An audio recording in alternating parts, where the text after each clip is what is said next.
Hello everyone, welcome to my channel. आज हम लोग सॉल्व करेंगे वर्कशीट 3 के क्वेश्चंस को। ओके, और इसमें फर्स्ट क्वेश्चन क्या क्या था देखिए। A B C D is a quadrilateral in which the diagonals are equal and bisect each other at right angles. Okay, what can you say about the figure? Is it a rectangle, rhombus and square? क्या है ये? तो अभी ना हमको ये जानना पड़ेगा प्रॉपर्टीज़, है ना, कि रेक्टेंगल के क्या प्रॉपर्टीज़ होते हैं, रोम्बस के क्या प्रॉपर्टीज़ हैं और स्क्वायर के क्या प्रॉपर्टीज़ है। तो मैं यहाँ पे फिगर बनाया हूँ, आप देखिए। ये मैं एक रेक्टेंगल बना लिया हूँ। तो रेक्टेंगल के डायगोनल्स तो इक्वल होते हैं, हाँ, एक दूसरे को बाइसेक्ट भी करते हैं, लेकिन 90 डिग्री पर बाइसेक्ट नहीं करते। तो इसमें से जो 3 कंडीशंस आपके दिए हुए कि इक्वल है डायगोनल्स, बाइसेक्ट कर रहे और राइट एंगल, ये 3 कंडीशन दिए हुए।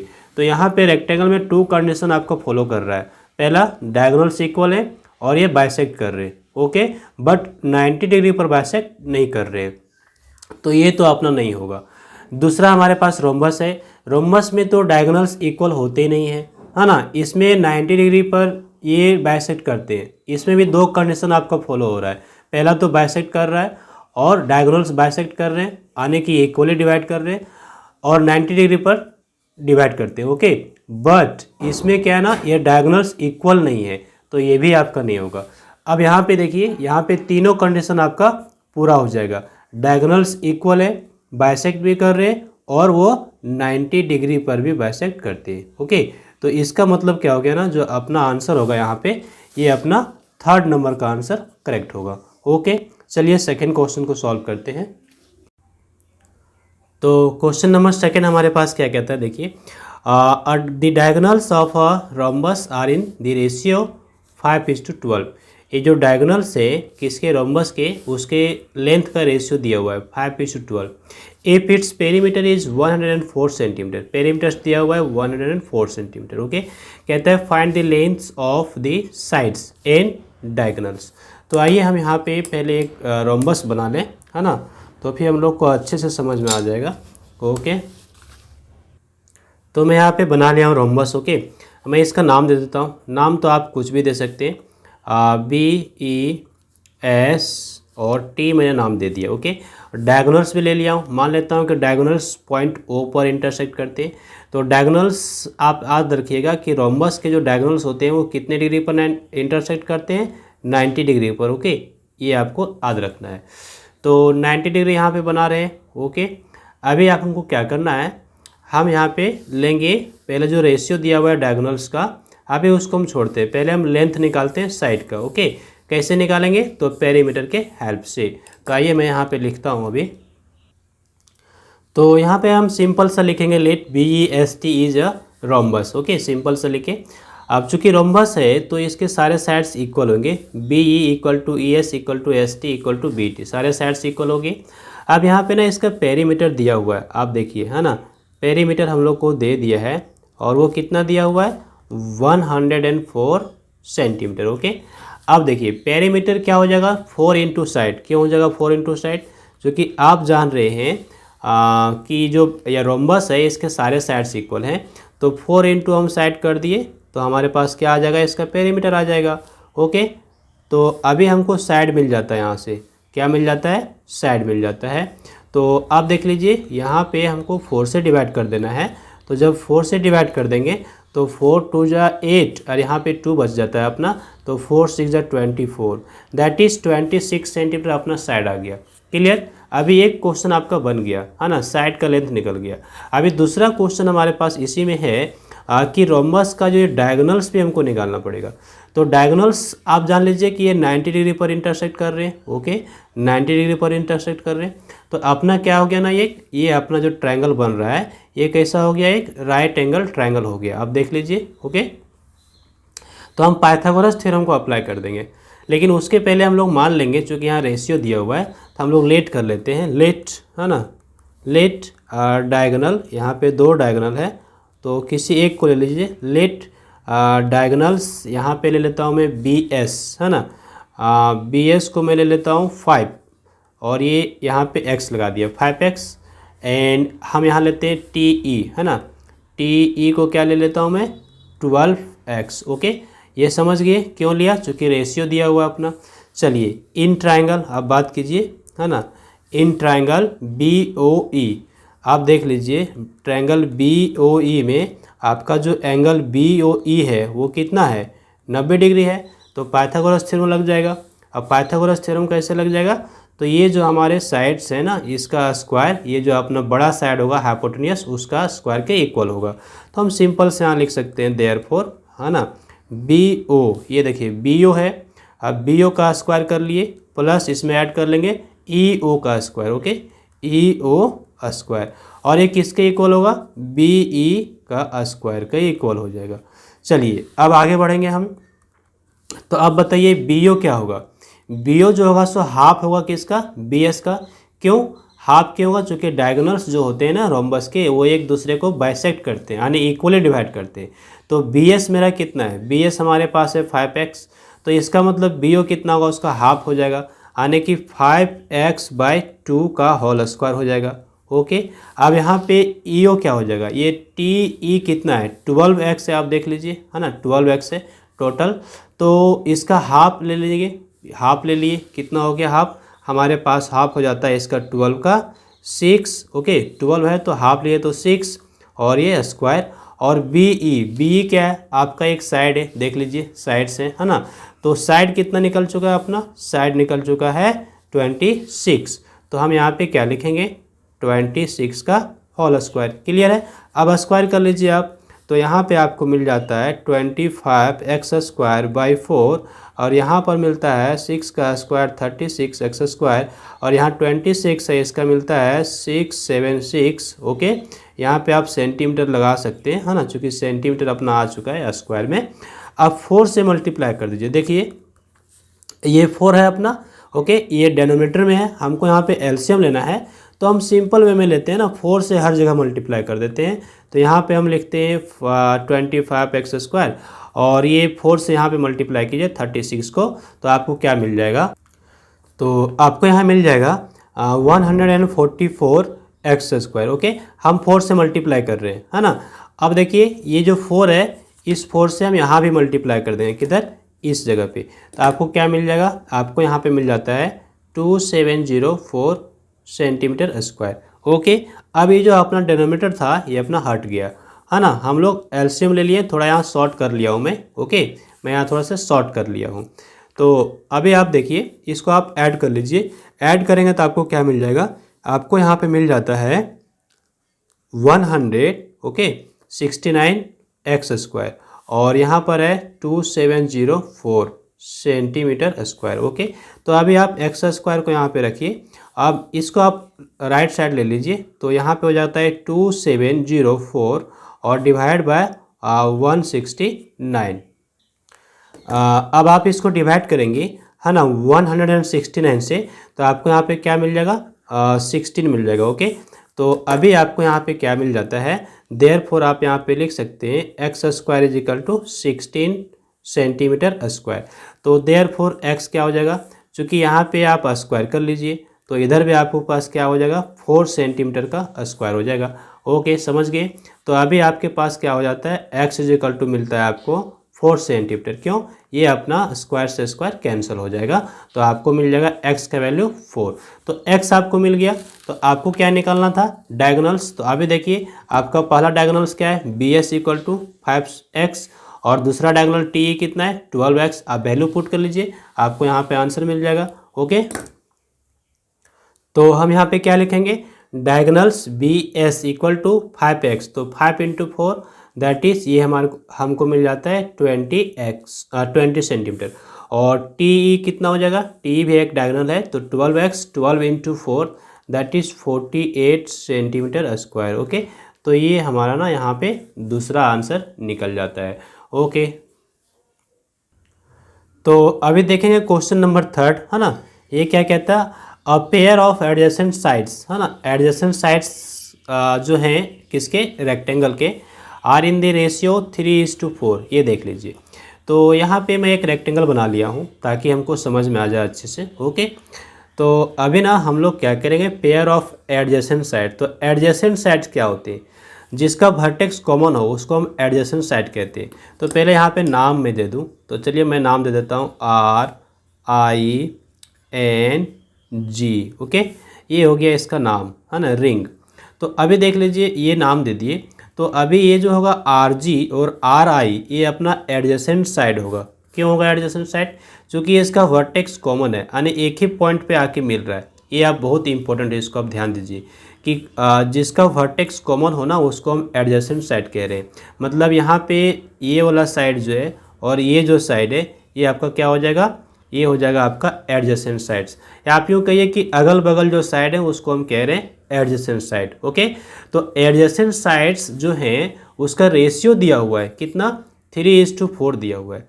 तो अगर मैं एक को मान लूँ 3x तो दूसरा अपना क्या हो जाएगा 4x। क्लियर है, समझ में आ रहा है आपको?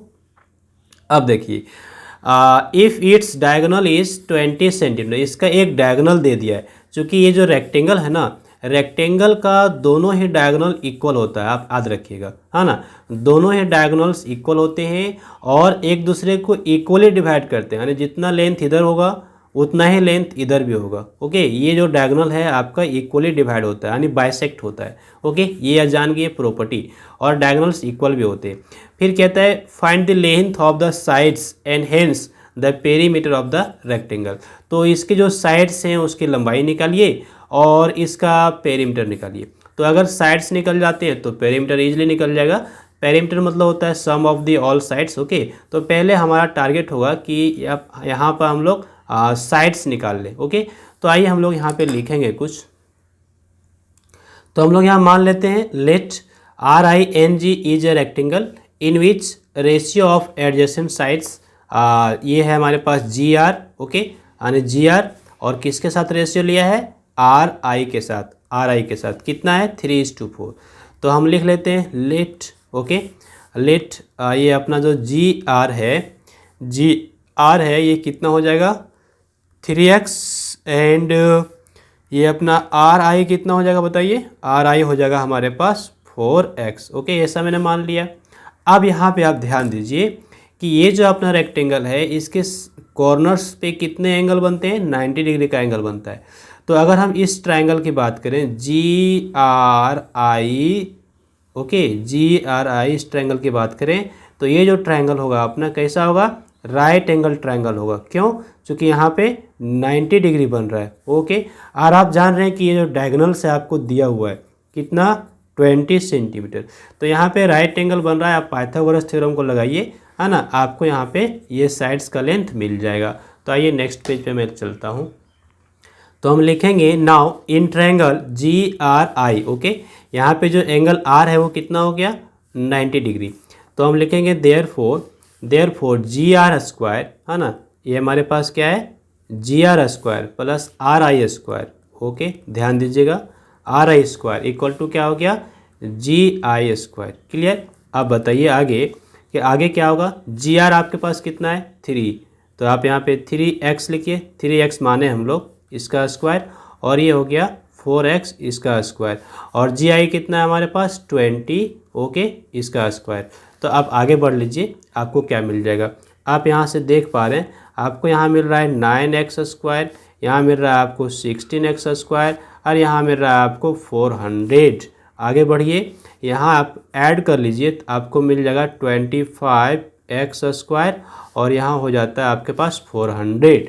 तो अभी आप देख लीजिए आपको क्या मिल जाता है, यहाँ से आपको मिल जाएगा x square equal to 400 divided by 25 से आप इसको डिवाइड कीजिए तो अभी आपको यहाँ मिल जाएगा 16। ओके, तो अभी आप देखिए यहाँ पे आप लिखिएगा x का स्क्वायर और यहाँ पे आप लिखिएगा 4 का स्क्वायर। तो इसका मतलब क्या हो गया, x is equal to 4 centimetre. Okay, आ गया, चूँकि यहाँ पे अपना जो 400 है सेंटीमीटर है। ओके, चलिए आगे बढ़िए।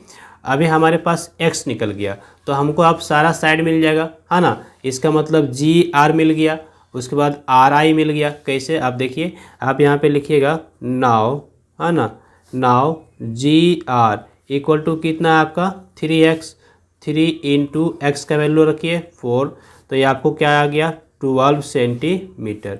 ओके, इसी तरह से आपके पास आर आई मिल जाएगा, वो है आपका 4x, तो 4 इंटू 4 सेंटीमीटर आप कर लीजिएगा, आपको क्या मिल जाएगा 16 सेंटीमीटर।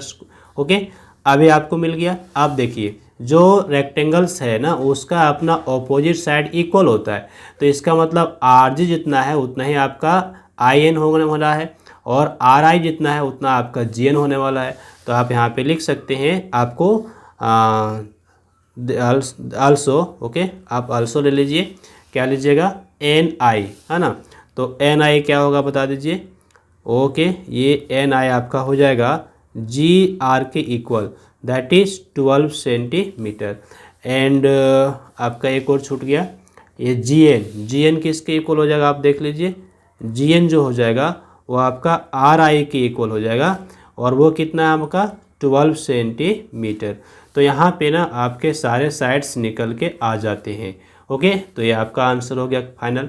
और एक आंसर और आपको लाना है जो कि है पेरीमीटर, है ना। तो पेरीमीटर आप निकाल लीजिए, आप यहाँ पे लिखिएगा। तो पेरीमीटर आप लिखिएगा 2 इंटू एल प्लस बी, ये फॉर्मूला होता है रेक्टेंगल का पेरीमीटर का। ओके, तो एल हो गया आपका लेंथ और बी हो गया आपका ब्रेथ। तो 2 आप लिखिए, एल आपका लेंथ, तो लेंथ आप देखिए आपका आर आई है और ब्रेथ आपका जी आर है। तो एक आपका है 16 और दूसरा आपका क्या है आपके पास है 12। तो आप इसको वैल्यू पुट कर लीजिए। तो आपके पास यहाँ पे रखिए 16 और यहाँ रखिए 12, आप इसको कर लीजिए, आपको क्या मिल जाता है 2 इंटू ऐड कर लीजिए इसको, 28 हो रहा है ऐड करने के बाद, और ये आपको फाइनल आंसर देगा 56 सेंटीमीटर। ओके, तो ये आपका आंसर आ गया 56 सेंटीमीटर पेरीमीटर। तो क्वेश्चन नंबर 4 को देखेंगे। कहता है A B C D is a rhombus. A B C D क्या है, रोम्बस से पहले कह दिया है। Whose diagonals intersect at O, और उसके डायगोनल्स पॉइंट ओ पर इंटरसेक्ट करते हैं। तो चलिए मैं यहाँ पे बना लिया हूँ फिगर। ये है ए बी सी डी एक रोम्बस। ओके, अभी क्या कहा गया, इसके डायगोनल्स इंटरसेक्ट करते हैं ओ पे, तो मैंने यहाँ पे पॉइंट ओ ले लिया, है ना। ये पॉइंट ऑफ इंटरसेक्शन, है ना, इंटरसेक्ट कर रहे हैं ओ पे। कहते हैं so that triangle A O B, ये ट्रायंगल है, triangle A O B, triangle A O B, ये जो सिंबल है इसका नाम क्या है ना, कॉन्ग्रेंट। ओके, तो ये हो गया कॉन्ग्रेंट किसके, ट्रायंगल सी ओ डी। तो ट्रायंगल सी ओ डी के कॉन्ग्रेंट है ना। तो आने की कॉन्ग्रेंट कहने का मतलब हो गया कि दोनों ट्रायंगल आपके बिल्कुल सेम है, दोनों में कोई डिफरेंस नहीं है। ट्रायंगल ए ओ बी और सी ओ डी ये दोनों क्या है ना, कॉन्ग्रेंट है, यही हमको दिखाना है। ओके, ये दोनों ट्रायंगल जो मैं बना रहा हूँ, ये ट्रायंगल और ये ट्रायंगल, है ना, ये दोनों ट्रायंगल क्या है, कॉन्ग्रेंट है। तो कैसे कॉन्ग्रेंट होगा, कॉन्ग्रेंट होने के क्या क्या क्राइटेरिया है, तो हम लोग जानते हैं ना, कॉन्ग्रेंट होने का क्राइटेरिया होता है पहला एस एस एस। ओके, ये तीनों साइड्स इसके इक्वल हो जाएं, या तो फिर हम और भी जो जान रहे हैं एस ए एस, ये सब क्राइटेरिया है। ओके, इसके बारे में हम डिटेल स्टडी करेंगे क्लास 9 में। तो आइए मैं अभी ना इसको कॉन्ग्रेंट करता हूँ। तो हम लोग यहाँ पे लिखेंगे, तो हम लोग लिखेंगे in triangle A O B. Okay, A O B एक ट्रायंगल है और दूसरा सी ओ डी ये दूसरा ट्रायंगल है ना। दोनों ट्रायंगल को हमने ले लिया। अब यहाँ पे हम क्या लिखेंगे कि ए ओ बी में ये जो अपना ए ओ है आप देख लीजिए, है ना, ये जो है अपना ए ओ, ओके, ये सी ओ के इक्वल होगा। क्यों सी ए के इक्वल होगा, क्योंकि डायगोनल्स जो है ना वो बाइसेक्ट करते हैं एक दूसरे को। ओके, तो यहाँ पे हम लिख सकते हैं सी ओ, मतलब इस ट्रायंगल का ए ओ और ये जो ट्रायंगल है इसका सी ओ, दोनों साइड क्या हो गए, इक्वल हो गए। और हम लिखेंगे यहाँ पर ये जो अपना साइड है बी ओ, ये किसके एंगल इक्वल होगा, डी ओ का। ओके, तो हम यहाँ पे लिख देते हैं बी ओ किसके इक्वल है, डी ओ का, है ना। क्यों इक्वल है, तो यहाँ पे हम लिख सकते हैं डायगोनल्स जो होते हैं वो क्या करते हैं, बाइसेक्ट करते हैं किसके, रोम्बस के। तो हम लिखेंगे since diagonals of rhombus bisect. Okay, ये हम लोग लिख दिए।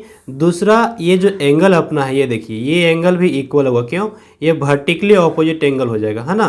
तो हम यहाँ पे लिखेंगे angle A O B equal है एंगल सी ओ डी का, equal angle C O D का। क्यों लिखेंगे, यहाँ पे हम लिख देंगे vertically opposite angle, vertically opposite angle. Okay, ये इक्वल हो गए। तो देयर फोर हम लोग लिखेंगे therefore by S A S rule, है ना, एस ए एस रूल से ये जो अपना ट्रायंगल है दोनों ये क्या हो गए, कॉन्ग्रेंट होंगे। Triangle A O B congruent हो गया ट्रायंगल सी ओ डी का। Okay, triangle C O D का। तो ये बड़ा ही सिंपल है ना। आप इसको लिख लीजिए, केवल आपको क्राइटेरिया पूरा करना है, एस ए एस और एस ए एस या तो फिर एस एस एस। तो अभी आप एस एस एस से भी कर सकते थे। कैसे? ये साइड्स इक्वल हुए, ये साइड्स इसके इक्वल होंगे और ये जो अपना साइड है वो भी इक्वल हो जाएगा। तो यहाँ पे तीनों साइड्स है ना ये ट्रायंगल के इक्वल हो जाएंगे एक दूसरे के। तो यहाँ पे एस एस एस रूल भी हम लगा सकते हैं। ओके, तो मैं यहाँ पे एस ये एस रूल लगा दिया हूँ, है ना। आप दूसरा रूल भी लगा सकते हैं, बट आपको लिखना है स्टेटमेंट और यहाँ पे कॉन्ग्रुएंट से दिखा देना है। तो नेक्स्ट क्वेश्चन हमारे पास है 5 नंबर। कहता है the diagonals of rectangle, diagonals of rectangle A B C D a rectangle है और इसके जो डायगोनल्स है वो इंटरसेक्ट करते हैं कहाँ पे? पॉइंट ओ पर। ओके, मैंने ले लिया। अब आगे देखिए, कहता है if angle B O C, angle B O C is 70 degree. ये एंगल बी ओ सी ये आपको दिया हुआ है कितना? 70 डिग्री हम लोगों को दे दिया। अब क्या कहता है? Find angle O D A, O D A, ये वाला एंगल हम लोग को निकालना है। ओके, कोई दिक्कत नहीं है। तो अभी आप देख लीजिए, ये चूंकि आपका 70 डिग्री है तो ये भी आपका क्या होगा? 70 डिग्री होगा। क्यों होगा? तो आपको पता है वर्टिकली ऑपोजिट एंगल हो जाएगा ये। ओके, अब ये एंगल हमको निकालना है। तो अभी ना मैं इसको मान लेता हूँ, क्या मान लेता हूँ? एक्स मान लेता हूँ। ओके, या फिर 1 मान लेता हूँ। चलिए मैं एक्स मान लेता हूँ, चलो एक्स मान लेता हूँ। तो आइए हम इसको आगे यहाँ पे लिखेंगे। तो हमने यहाँ क्या लिखा? Angle B O C equal to 70 जो कि दे रखा है। तो अभी आप ये वर्टिकली ऑपोजिट से वही कर दिया, ए ओ डी है ना, ए ओ डी कितना? 70। ओके, चलिए आगे देखेंगे। एंगल ए डी ओ है ना, ए डी ओ ये निकालना था, इसको हमने क्या ले लिया है? एक्स ले लिया है। ओके, अब आगे देखिए, हमारे पास ये है ए सी और ये है बी डी, ये क्या है? डायगोनल्स है।